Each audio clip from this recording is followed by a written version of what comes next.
In this video, I'm going to talk about the latest update from Meta regarding its attribution model and perhaps its most widely used attribution model, which is the 7-day click or the 7DC attribution model.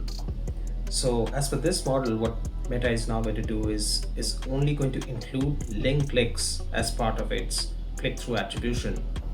Previously, other kinds of clicks like likes, shares, and comments were also included as part of the click-through attribution.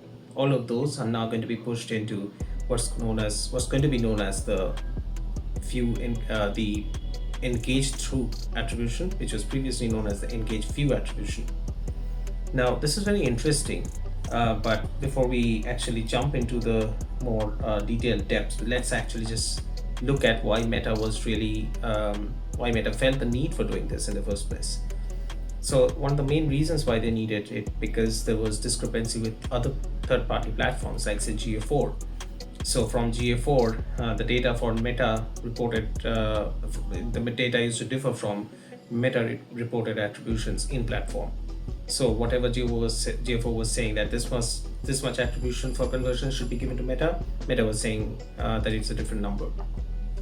So that was the main source of the difference. And so here's this hypothetical example where 1800 or a big number, suppose in one case was reported by Meta inside the platform, but on the dashboard of GA4 it was only 620, but most likely it will come to somewhere around 650 after this update, hopefully, so much closer to what GA4 is suggesting. So again, GA4 is not the only third-party platform, but it could be one of the major third-party platforms from which there is a major delta between what is reported there and what's there on Meta's dashboard. So click-through attribution is therefore now only going to include link clicks, and the other kinds of interactions or clicks like likes, shares, saves, and comments are going to be pushed out of it, and they're going to be all clubbed together with views inside of engaged through attribution. And if you think about it, this broadening of the scope of encompassing all kinds of social first interactions is actually very much in line with what Meta is also strongly suggesting, that advertisers should be leveraging engaged through to actually understand the full impact of high value social interactions. And this is very interesting because social first interactions are of course valuable, but to what extent they are valuable and how you can actually assign value in the sense of assigning conversion credit to different social first actions like likes, clicks, likes, shares, comments, and saves and relate them to purchase or conversion oriented actions. That's actually very interesting, and if not done correctly, then this could really be misleading. Additionally, as sort of an aside, there's also an update to the way Meta is actually going to view or is going to attribute now to video views, because so far it has been a threshold of 10 seconds or under, after which within which the purchases would be attributed to a particular video.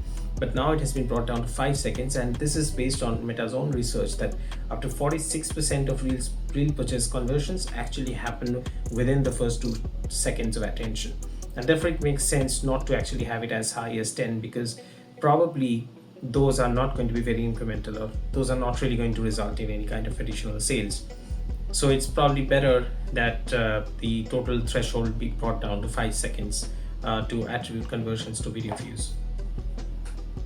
So in a nutshell, therefore, Meta's 3 attribution buckets are therefore click-through attribution, engage-through attribution, and view-through attribution. Now, again, engage through and view through are actually going to be clubbed together. So this is based on what was previously engage or rather view through conversion, and now it's going to be engaged through as well, because there's all kinds of engagements which have been clubbed together. So this is just a nutshell of it. And of course, Meta also suggests that ultimately, and quite rightly so, incrementality is the most important point. So you should not be just relying on the attributed data, but you should be actually looking at how attribution is really playing out, and incrementality is playing out rather. So this gap between incrementality and attribution, that has to be found out. And we have seen that there are a lot of incrementality tests. I have spoken about that a lot in my channel. Go ahead, feel free to watch those videos. And incrementality is very important. You can carry out tests, and these are all short-term tests that you can also do. It does not have to be across channels like a geo holdout, which is like completely hold out of a channel. You can do partial holdouts, you can run other kinds of geo lift tests, you can use other kinds of causal experimental methods like difference in difference or synthetic controls or interrupted time series. These can also be extremely useful in order to understand the specific impact of specific initiatives or campaigns or offers or promotional periods, different kinds of things that you might do within your account in order to test for incrementality.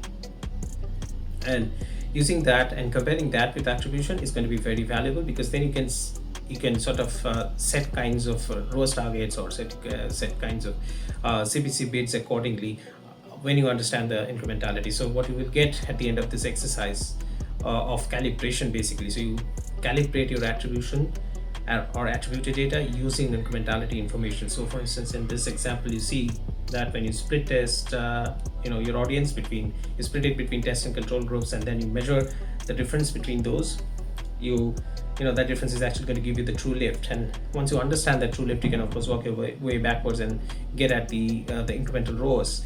And that factor difference that you get between attributed and incremental is basically what you can apply. So if it's 300 and 290, 430 and 185, you can start getting, for different campaigns basically, or different channels depending on how you have run it, the scope of the incrementality test. Depending on that, you can actually start applying these incrementality factors as well. So here's an important caveat and a strategic warning or a caution, you can say as well, that and this is mostly related to what Meta has said later on in the article where they have published this update recently. They have said two things there. The first thing is that they are going to merge together two kinds of metrics, as well, and they're going to do this. And then the second thing is that they're going to do this using third-party MTA tools, vendors like Triple Whale and Northbeam.